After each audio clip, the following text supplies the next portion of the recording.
Apakah visual ini dilahirkan dari keinginan Anda sebagai brand owner? Apakah visual ini sesuai dengan target? Setelah Anda dilihat, otomatis dia akan mendekat. Ketika customer-nya mendekat, nah dari posisi warna saja Anda sudah berbeda. Yang pertama, customer itu ingin dilayani. Customer itu kalau ada komplain ingin segera dijawab.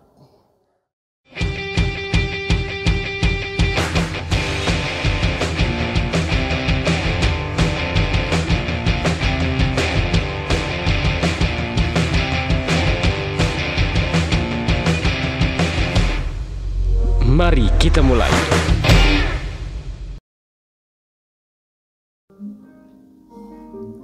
Assalamualaikum warahmatullahi wabarakatuh. Temu mana aku Dadi Wahyu Cang. Ya apa kabar? Wis siap? Alhamdulillah. Muga-muga siap. Siap apa? Siap menghadapi kenyataan. Nah, hari ini kebetulan saya ada di salah satu kafe yang ada di Malang. Dan kafe ini barusan buka sekitaran beberapa bulan yang lalu. Dan hari ini tadi saya nganterin anak saya. Nah, ini lagi sarapan pagi sama istri saya. Nah, sambil menunggu anak saya sekolah, saya coba rasanya udah lama sekali saya juga nggak konten. Nah, ini saya punya beberapa konten, tapi hari ini saya akan bikin satu konten aja. Apa kontennya adalah jangan menjual, fokus customer. Kok gak boleh menjual, Mas? Jadi gini, dalam pemahamannya ada dua target yang harusnya hari ini akan saya sampaikan. Yang pertama adalah target visual dan target heart. Jadi dua pemahaman itu bagaimana kita melihat dari sisi visual dan bagaimana kita melihat pada sisi hati.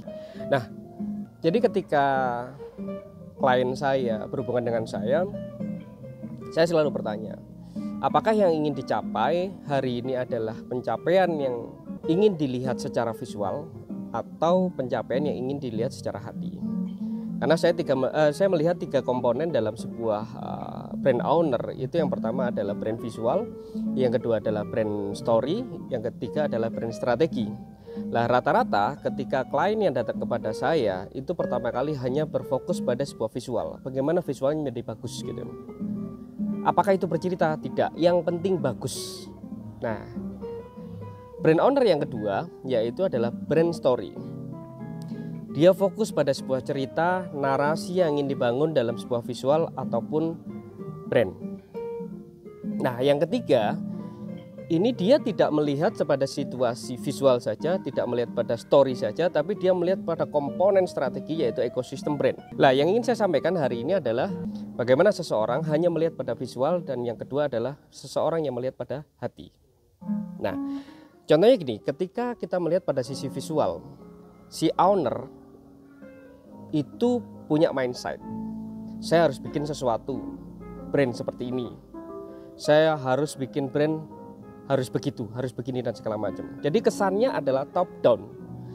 Jadi produk itu atau jasa itu dilahirkan ada dua tipe, yaitu top down sama bottom up.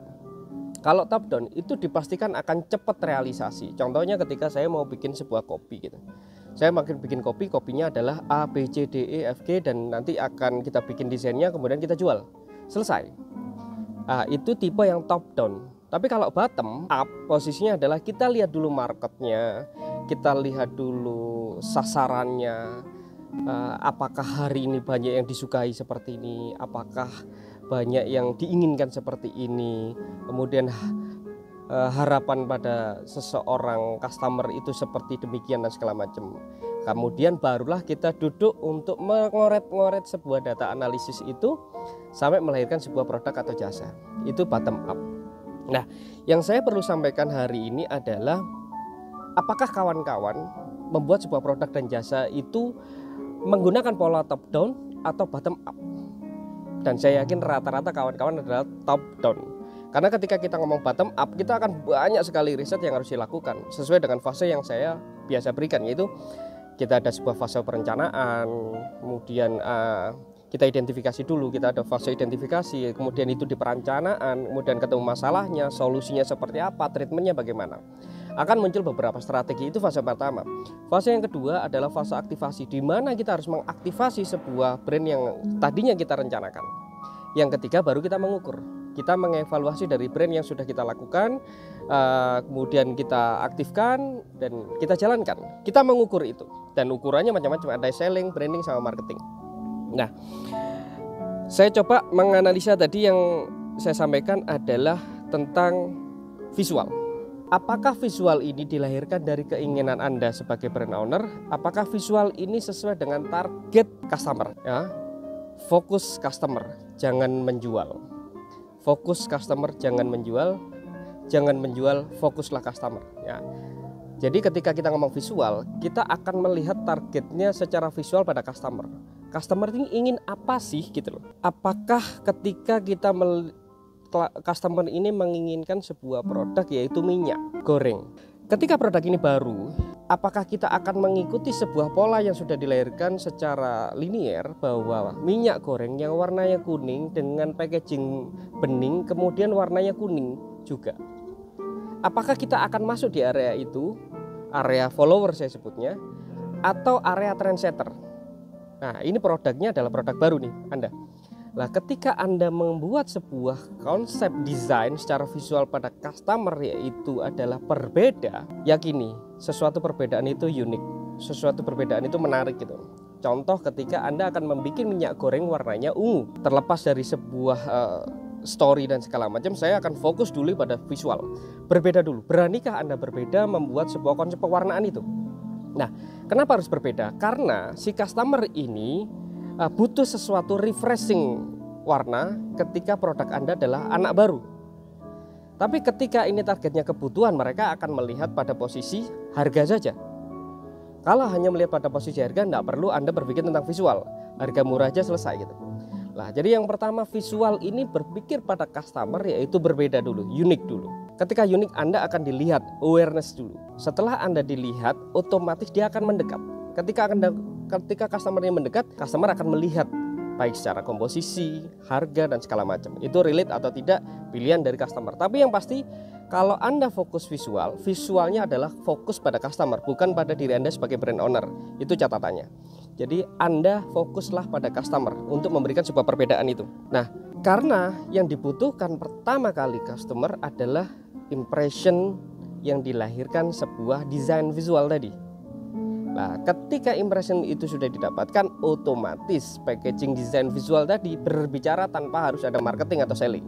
Nah, kemudian Anda lakukan konsistensi sehingga warna yang Anda munculkan, warna ungu seumpamanya, itu akan menjadi relate bahwa itu adalah milik Anda secara visual karena sudah berbeda.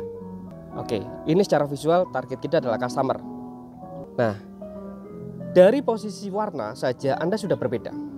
Kemudian secara font, apakah font yang akan Anda lahirkan itu adalah menyerupai dengan sesuatu yang sudah ada? Apakah Anda membuat perbedaan font itu menjadi sesuatu yang unik lagi? Berbeda lagi. Narasi yang ada di sana, apakah narasi itu hanya untuk rumah tangga saja? Apakah narasi itu hanya untuk ibu-ibu saja? Bagaimana kalau narasi itu ada sesuatu yang berbeda? Minyak goreng ini cocok sekali untuk bapak-bapak gitu. Wow, kenapa? Ya, kalau bapak-bapak cocok, otomatis ibu-ibu cocok. Karena yang mengeluarkan duit adalah bapak-bapak sebagai kepala rumah tangga dan ibu-ibu adalah yang membeli. Bapak akan ikut merekomendasikan bahwa produk Anda, warna Anda menjadi pilihan customer itu. Oke. Foto, video yang Anda lahirkan pada activities dalam sosial media atau apapun promotion toolkit Anda, dipastikan foto dengan sesuatu yang sama. Bolehnya apa, tidak boleh apa. Ini bolehnya adalah warnanya lebih terang atau model fotonya adalah model gelap gitu. Dan itu konsistensi ketika Anda melakukan kegiatan activity distribution narasi pada sebuah sosial media. Video juga demikian. Videonya seperti apa? Apakah ini dibuat video konsistensi bagaimana minyak goreng ini menjadi relate pada sebuah kebutuhan di keluarga, ataukah minyak goreng ini bisa dilakukan untuk apa saja?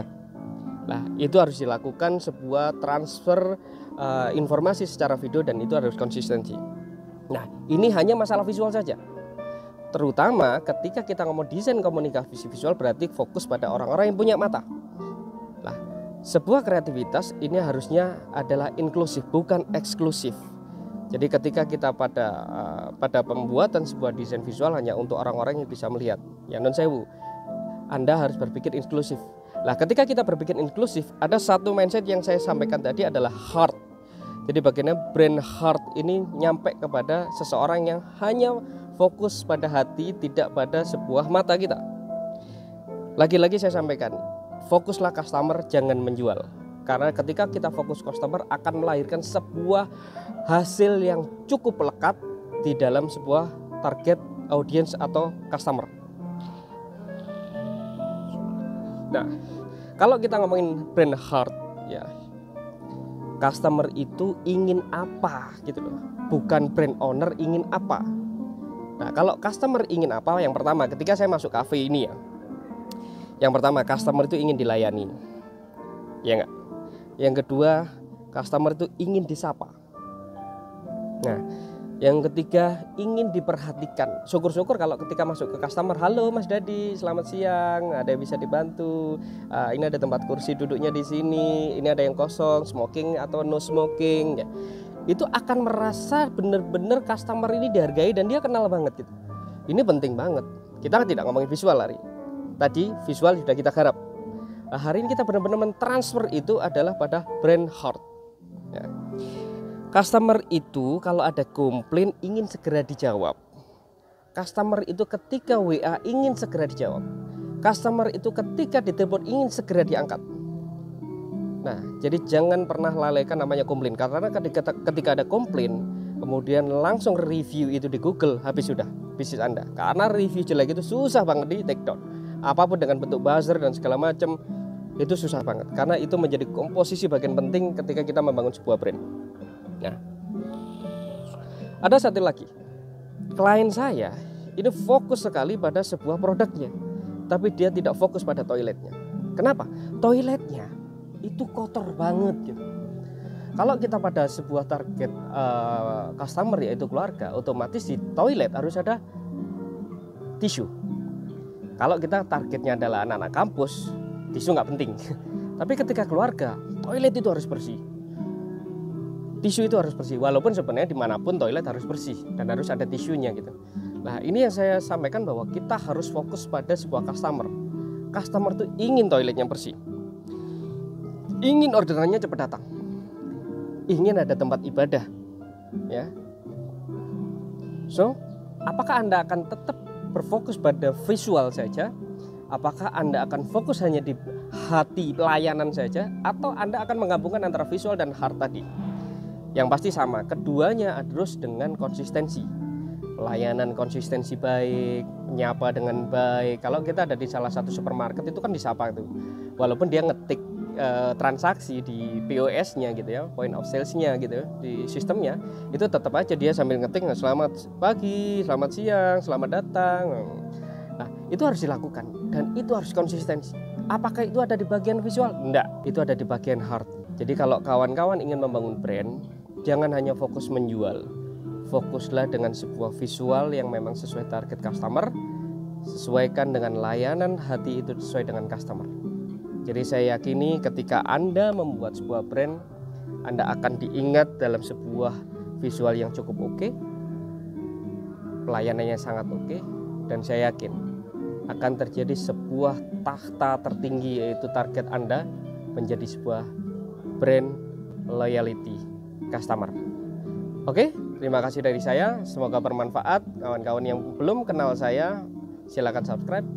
Kalau kawan-kawan cocok dengan konten saya, monggo silakan subscribe, komen, atau memberikan masukan. Nah, apabila Anda tidak menyukai atau Anda ingin memberi masukan, tulis juga di komen. Kira-kira demikian. Salam hormat dari saya, dari Malang, untuk Anda semua. Assalamualaikum warahmatullahi wabarakatuh. Dadi Wahyujang.